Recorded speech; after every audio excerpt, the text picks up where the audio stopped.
Ettemõte. Tere kõigile Ettemõtte podcasti kuulajatele, Taavi Kotka, Hendrik Roonemaa on stuudios ja me hakkame siin vaikselt otsi kokku tõmbama, vähemasti suveks, juulis me kavatseme puhata, aga mõned saated on meil ees ja hooaja lõpusaade, mitte lõpusaade, vaid lõpuaeg.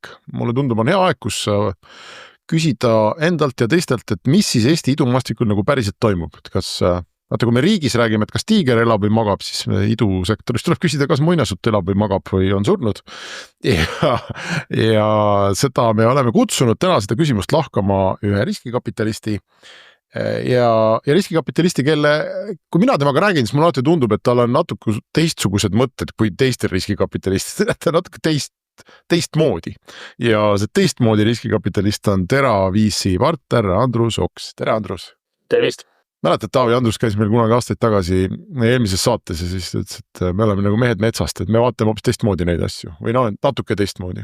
No, mina tean Andrust 20 aastat või millal sa alustasid selle esimese fondiga üldse, mis Eestis tehti arengufondi külge, et see oli mingi 16 aastat tagasi.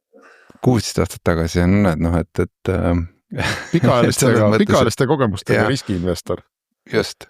Mis see pikaajaline tähendab, Andrus? Mitu fondi jõuab 16 aastaga? See on selline 2 fondi aeg või?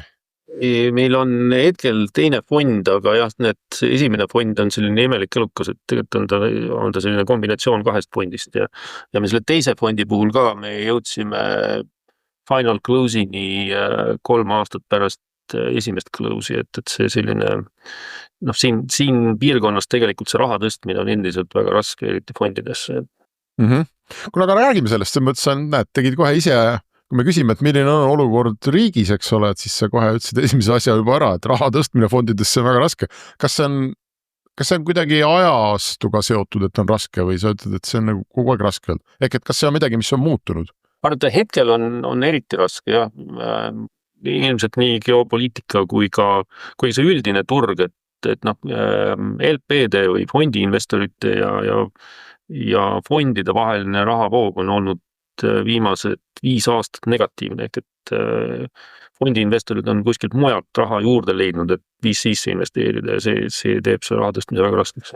Samas üksikuid näite meil on plusspoole peal ka, aga nemad ikkagi siis, nad ei ole ainult Eesti või siin Baltikumi kesksed või nüüd ma saa ka ei ole muidugi, aga ühesõnaga, et kes ei ole nii-öelda, võtame sama plurali näiteks, et kellel on kindlasti ülemaailmne ja üle-euroopaline nii-öelda nähtavus ja nemad said oma fondi ju kenasti kokku ja vist ka Karma uus fond tuli päris hästi kokku ja et selles mõttes nagu vähemalt kui me räägime fondijuhtidega, siis nad ütlevad, et iseenesest rahainvesteeringuteks on. Küsimus on, et millest me tegime ühe saate, mäletan Henrik, et ei ole piisavalt häid startup'e kuhu panna, et nii lahtsi käega enam raha ei anta, nagu seda anti, ütleme siin 3-4 aastat tagasi. Minu pilt, mul on selline enda tunnetus ja ma täna rääkisin veel ka mõne inimesega nii-öelda valdkonnast, et kuidagi kinnitasid seda, et üleüldse on igalt poolt nagu kisub natukene, et ei ole häid startup'e võib-olla osaliselt või mingi põhjus on see, miks ei ole,